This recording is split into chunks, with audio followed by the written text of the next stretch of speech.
Hi again, students. This is Chiara Ojeda, and I want to welcome you to your next lesson, which is storyboarding your Ignite presentation.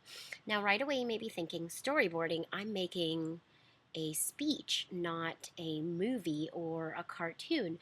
But actually, storyboarding, which is something that presentation professional Gar Reynolds talks about in his books, Presentation Zen and Presentation Zen Design, is actually a great way for you to transfer the ideas you created in your outline to the visual medium. And it's a great way for you to start pairing your visuals with your ideas.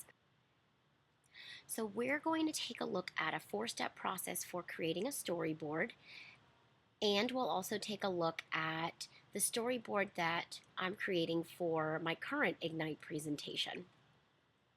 So your first step is to think of your presentation as a 3-course meal, but not just a 3-course meal at Denny's where you order some cheese sticks, a hamburger, and a slice of pie. I am talking a Michelin rated 5-star restaurant, a 3-course meal at a restaurant like that, with an amazing appetizer, a delicious entree, and an incredible dessert. So your presentation, just like a wonderful meal, has these 3 parts. Your introduction sets the tone and prepares your audience's palate for what's about to happen. The body of the presentation, just like the main course in a 3-course meal, stimulates the palate through a blend of complex ingredients. And it's the meshing of all these different elements, ingredients, and textures melded together for one amazing entree. And so it's the same thing with the body of your presentation. And then finally, your conclusion in a presentation is just like that amazing dessert. And I'm featuring here one of my favorites, which is molten lava chocolate cake. And so dessert leaves you satisfied. It gives a sweet ending to that amazing meal you just had.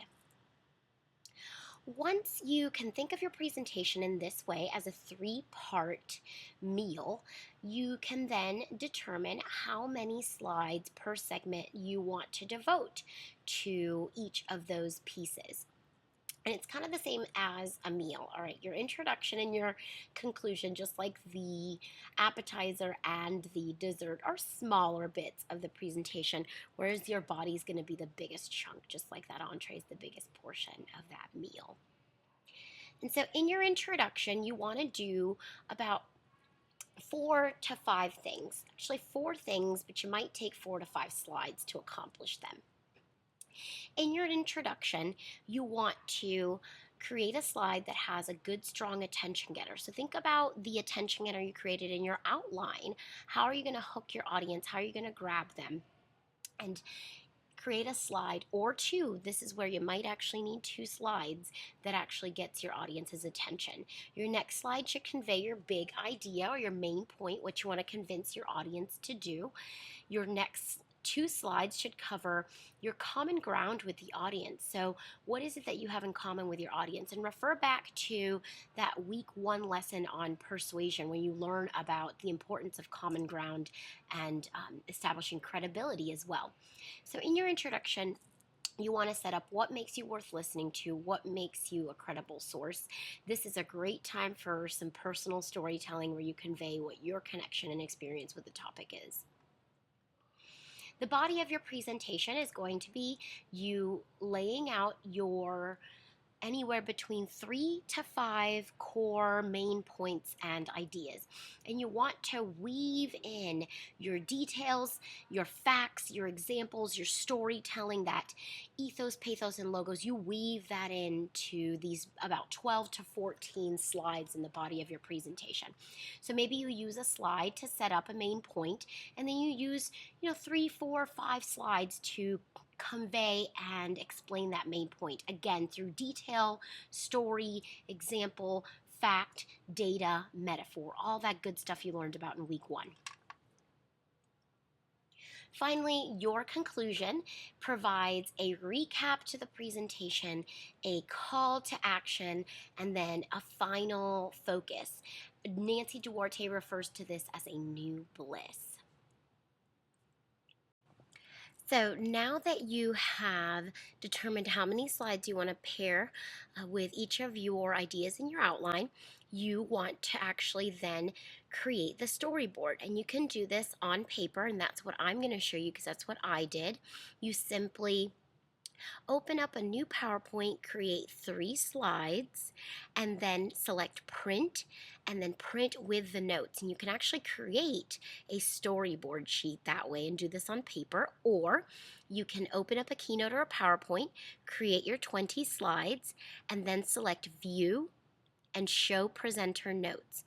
From there, you can actually type in your information in the presenter's notes and then place your visual ideas, place images, potential images you might actually use in the slide itself. So I want to show you my Ignite storyboard. And what I did is I started pairing each of my ideas in my outline to visual representations. I've only gotten through about 8 slides in this storyboard so far, but it's given me a great start for this project. So my first 3 slides and my Ignite is actually about why I love science fiction, specifically Star Trek, so much, and why I think my audience should also love Star Trek and science fiction, or at least give it a chance. And so my first 3 slides introduce my audience to who I am, my topic, and what it is that I want to convince them of. The next 3 slides continue the reasons why it is that I love science fiction so much, escapism and optimism, and then also lend me a little bit of credibility because I use a quote from a famous author, William Gibson, and where he's talking about the escapist nature of science fiction. And then finally, I move into the next piece of my Ignite, which is why it is that I love Star Trek so much specifically. Once I did this, I then created those 20 slides and transferred my ideas, my written, drawn out ideas, and notice that they're very rough. I am not an illustrator.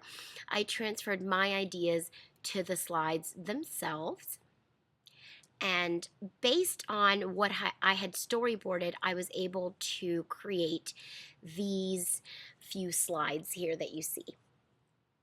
Notice that sometimes what I created previously doesn't actually match up with what I designed, but it gives me an idea of how I want to approach the slide. So it is your turn to storyboard your presentation. Be sure to create those slides first, print out paper sheets, give that paper approach a try. I promise you're going to gain a lot out of it, and you're going to be able to maybe think of ideas you didn't think of just by jumping right into your presentation software.